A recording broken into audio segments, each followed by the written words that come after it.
शास्त्रों के अनुसार वसंत पंचमी पर मां सरस्वती की पूजा का विधान है।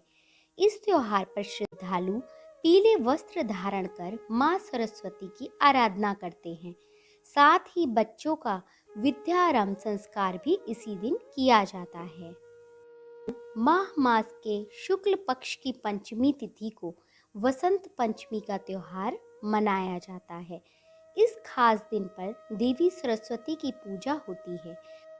शास्त्रों में इस बात का भी जिक्र मिलता है कि मां सरस्वती का जन्म वसंत पंचमी के दिन हुआ था। वहीं विद्वान ऐसा भी मानते हैं कि इस दिन मां सरस्वती का विधि पूर्वक इनका स्मरण व पूजा करने से भक्त को बुद्धि और विद्या का वरदान मिलता है। आइए जानते हैं कि वसंत पंचमी का महत्व क्या है। इससे पहले अगर आपने मेरा चैनल सब्सक्राइब नहीं किया है तो प्लीज सब्सक्राइब कर लीजिए। वसंत पंचमी को श्री पंचमी भी कहा जाता है। साथ ही ये त्योहार वसंत ऋतु की शुरुआत का संकेत देता है, जिसे बसंत पंचमी भी कहा जाता है। और इस दिन किसी भी नए कार्य की शुरुआत की जा सकती है।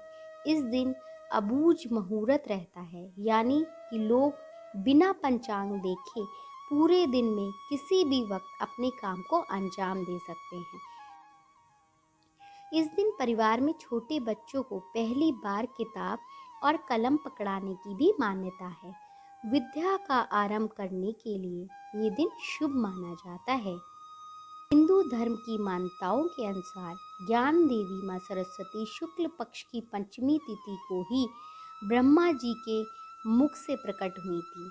इसलिए वसंत पंचमी के दिन मां सरस्वती की पूजा की जाती है। सरस्वती मां को ज्ञान की देवी कहा जाता है, इसलिए इस दिन पूरे विधि विधान से मां सरस्वती की पूजा करने से वो प्रसन्न होती हैं और भक्तों की सारी मनोकामनाएं पूर्ण करती हैं। माघ मास के शुक्ल पक्ष की पंचमी तिथि शनिवार 5 फरवरी को सुबह 3:47 से प्रारंभ होगी, जो अगले दिन रविवार 6 फरवरी को सुबह 3:46 तक रहेगी। वसंत पंचमी की पूजा सूर्योदय के बाद और पूर्वाह्न से पहले ही की जाती है। वसंत पंचमी की पूजा की विधि क्या है, ये जानते हैं। माँ सरस्वती की पूजा से पहले इस दिन नहा धोकर सबसे पहले पीले वस्त्र धारण कर लें। देवी की मूर्ति चित्र स्थापित करें और फिर सबसे पहले कलश की पूजा करें। उसके उपरांत नवग्रहों की पूजा करें और फिर माँ सरस्वती की उपासना करें। इसके बाद पूजा के दौरान उन्हें विधिवत आचमन और स्नान कराएं। फिर बसंत पंचमी के दिन देवी माँ को सफ़ेद वस्त्र अर्पित करें।